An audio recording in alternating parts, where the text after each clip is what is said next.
обороны в соответствии с решениями наших президентов.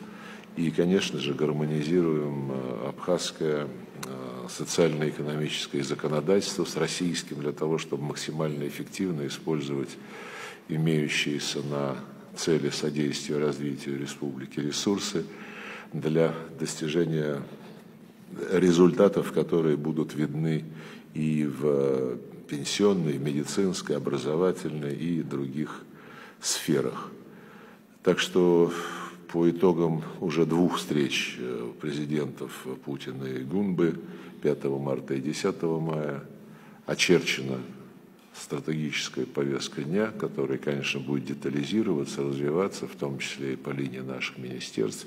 И сегодня у нас очень хорошая возможность поговорить и о двусторонних планах и поручениях, и о том, как мы будем продолжать наши усилия на международной арене, прежде всего, конечно, в регионе Южного Кавказа. Очень рады вас видеть. Добро пожаловать еще раз.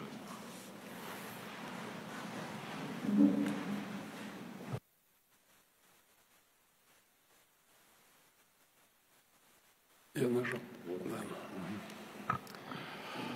Глубоко уважаемый Сергей Викторович, уважаемые коллеги, прежде всего хочу сердечно поблагодарить вас, Сергей Викторович, за приглашение посетить Российскую Федерацию с визитом, за поздравления, которые были отправлены в мой адрес, и за радушный сердечный прием, который нам оказывают.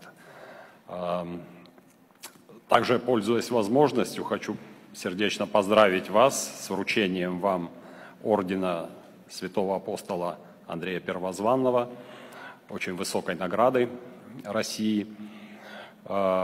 Мы в Абхазии глубоко уважаем и ценим ваши усилия, которые вы прикладываете уже на протяжении длительного времени для укрепления взаимоотношений Республики Абхазия и Российской Федерации и защиты, в том числе, наших интересов при помощи Российской Федерации.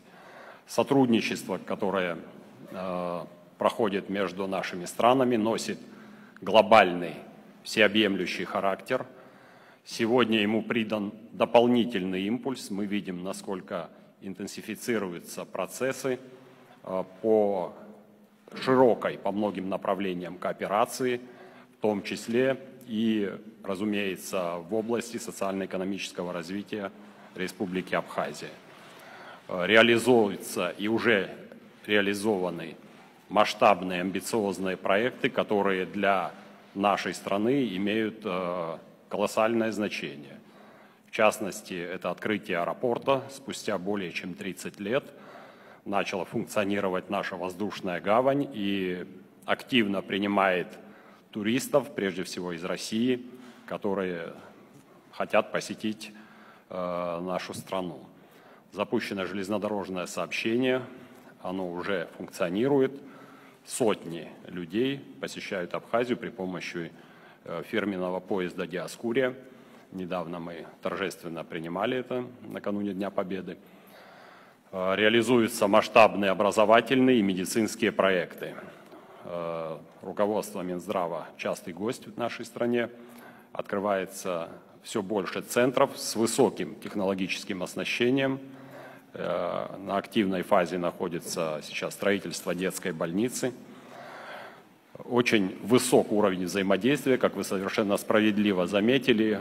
Уже 2 полноценные встречи между президентами наших стран, Бадрой Зурабовичем Гунба и Владимиром Владимировичем Путиным.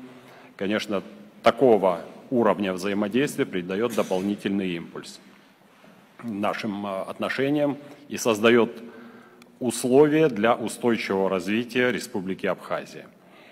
Один из важнейших аспектов нашего взаимодействия с Российской Федерацией – это сохранение общего контура, общей архитектуры безопасности в регионе Южного Кавказа, Восточного Причерноморья.